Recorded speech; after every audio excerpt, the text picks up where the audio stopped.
change. And therefore, more transport, more infrastructure needed, but it needs to be considerably more sustainable as we move forward. And that is, I think, a big challenge, but it's also great news for all of us that would like to continue to innovate in this arena.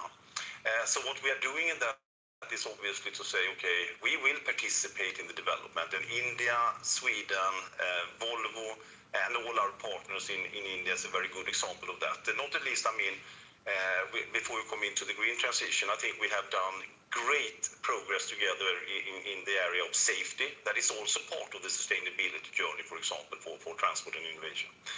So now, what we will do here is, of course, utilizing the great opportunities we have in terms of technology innovation, both when it comes to propulsion systems, electromobility. It is about, and when I talk about electromobility, it's both about battery electric solutions, it's about hydrogen or fuel cell electric solutions. It is about renewable fuels, but it's also about utilizing the strength of digitalization and connectivity to optimize these type of flows in different shapes and forms, because already today we see an enormous potential when it comes to energy efficiency, when it comes to route planning, when it comes to safety and proactive maintenance planning, etc.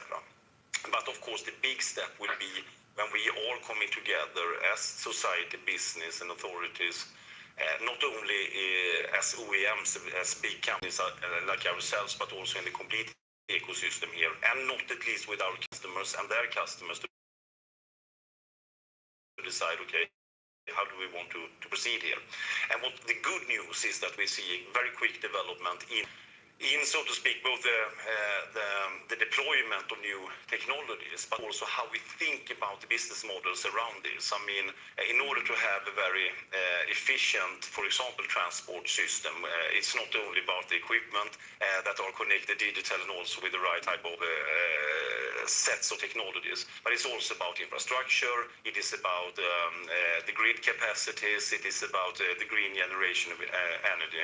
And those are factors that are actually coming very neatly together between India and Sweden. We have the resources about it, we have the opportunities to go about it, we have the innovation power to go about it also. I mean, I think this is a field where we really can join forces, and that's the reason why the Volvo Group, for example, we have the one of the biggest sites of R&D, we have the biggest site of IT and connectivity. We have, of course, a full value chain, including R&D, the whole operations, both for India, it's a home market, but also for exporting, etc. So in this area, we can do a lot, and we need to do a lot. And this is, of course, one of the key factors for both India and Sweden being successful in a global world. Thank you very much. And I'm going to take the last words you've said about innovation power. One of the key aspects of the climate dialogue next week will be climate finance, to make innovation power accessible and operational and harnessable. Mr. Narendran, I'm going to ask you, now you've been working with Sweden for over, I think CI has had operations with Sweden for over 20 years. Is there something that you see on the horizon that can help us build a B2B framework that will allow us to harness climate finance, resilient climate innovation and investment? Sure. You know, I think this journey is going to be expensive, right? And that's very clear. I don't think anyone's arguing about the direction or the need, but there is a complexity of transition and finances right in the middle of it, because governments will have to pay for it, industry will have to pay for it, customers will have to pay for it, right? So you need to manage this transition well.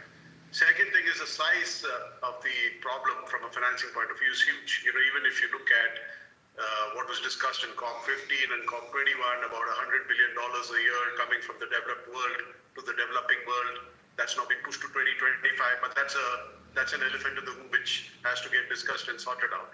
India itself has estimated that it will need something like $2.3, $2.4 trillion between now and 2030, or rather from 2015 to 2030 to do what it wants to do. This includes expenditure for mitigation, for adaptation, for disaster management, resilience, so on and so forth. So there's a lot of money involved here.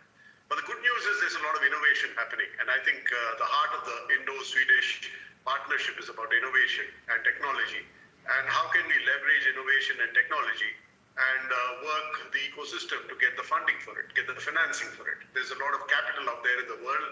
There are a lot of startups in Sweden, and India is now home to the third largest number of unicorns in the world now after China and the US. And so how can we leverage that innovation which is there to solve some of these problems so that you can find innovative solutions and use finance to scale it up.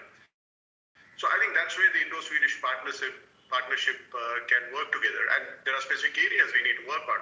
We certainly need to look at storage solutions for renewable energy, for instance, because India is well on track to meet its renewable energy targets, in fact, probably exceed them. But unless you have solved the storage problem, how are you going to transition from a coal-based grid to a renewable energy-based grid? So there's a lot of money to be spent there. There is a lot of work to be done on carbon capture, usage, and storage. Because again, India is a coal-dependent economy. It will reduce its dependence on coal. But as long as you have coal, you need CCUS solutions. And of course, finally, you need to find hydrogen cheap and at scale, and also create the hydrogen infrastructure that is required. And of course, it has to be green hydrogen. So I think there are a lot of challenges out there which will need good ideas. I think there is an idea pipeline out there. There are startups out there who are working in these areas.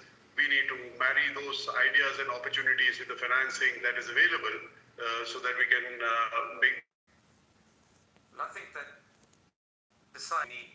hopefully the governments are showing this leadership and commitment in Glasgow. So, I mean,